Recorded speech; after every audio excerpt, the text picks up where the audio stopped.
Shalom, selamat pagi saudaraku. Kembali pagi ini kita bertemu dalam kasih dan anugerah Tuhan. Pagi ini kembali saya menyapa saudara dan mengajak saudara menikmati berkat Tuhan melalui sarapan. Satu hati, raih harapan.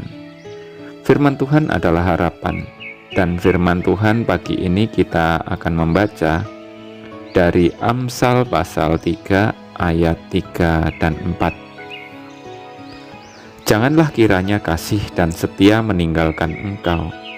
Kalungkanlah itu pada lehermu, tuliskanlah itu pada loh hatimu, maka engkau akan mendapat kasih dan penghargaan dalam pandangan Allah serta manusia. Pernahkah saudara mendengar istilah atau kata-kata ini? Semar mesem, jolo sutro, jaran goyang, setan kober, dan entah apa lagi. Kata-kata tersebut adalah ilmu pelet yang mungkin sudah tidak asing di tanah Jawa. Untuk apa orang menggunakan ilmu pelet? Membuat orang lain jatuh cinta atau merindukannya. Itu dalam urusan asmara. Namun dalam urusan bisnis, ilmu pelet tersebut dimanfaatkan untuk mendapatkan kasih dari orang-orang yang dituju, seperti pimpinan atau bos, sehingga mudah naik pangkat atau menjadi orang kepercayaan. Untuk pembeli atau customer, mereka tetap lengket dan tidak berpaling kepada orang lain. Dapatkah praktek ilmu pelet itu berfungsi? Bisa ya, bisa juga tidak. Namun seandainya berhasil mendapatkan kasih atau cinta dari orang yang dikehendaki, sudah pasti menggunakan ilmu semacam itu tidak dikenan di hadapan Allah. Tuhan justru membencinya. Apakah mendapat kasih dan penghargaan dari orang lain begitu sulit? Alkitab memberitahu caranya. Bukan hanya mendapat kasih dari sesama saja, melainkan dari Allah juga. Bagaimana caranya? Dengarkan sekali lagi dengan seksama Amsal pagi ini. Janganlah kiranya kasih dan setia meninggalkan engkau. Kalungkanlah itu pada lehermu, dan tuliskanlah itu pada loh hatimu, maka engkau akan mendapat kasih dan penghargaan dalam pandangan Allah dan manusia.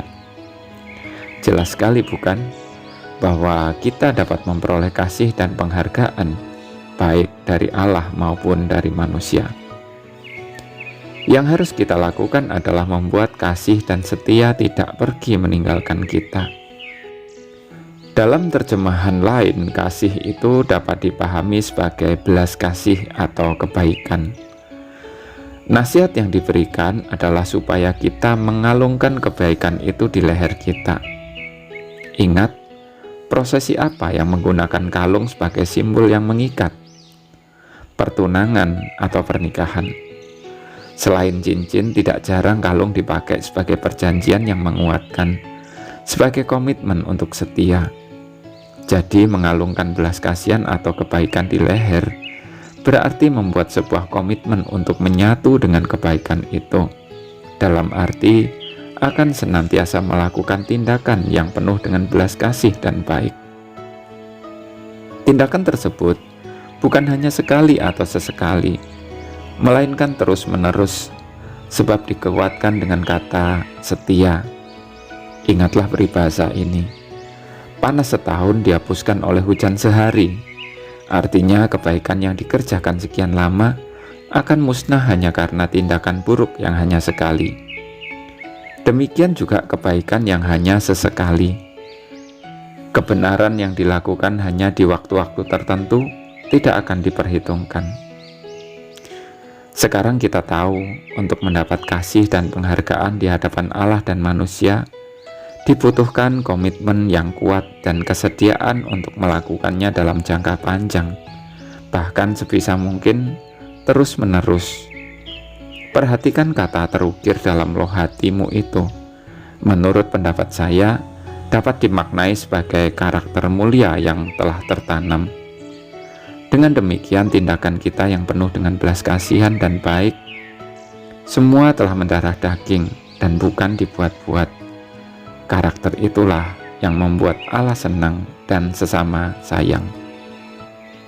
Selamat pagi saudaraku, selamat beraktivitas. Tuhan memberkati. Jangan lupa sarapan.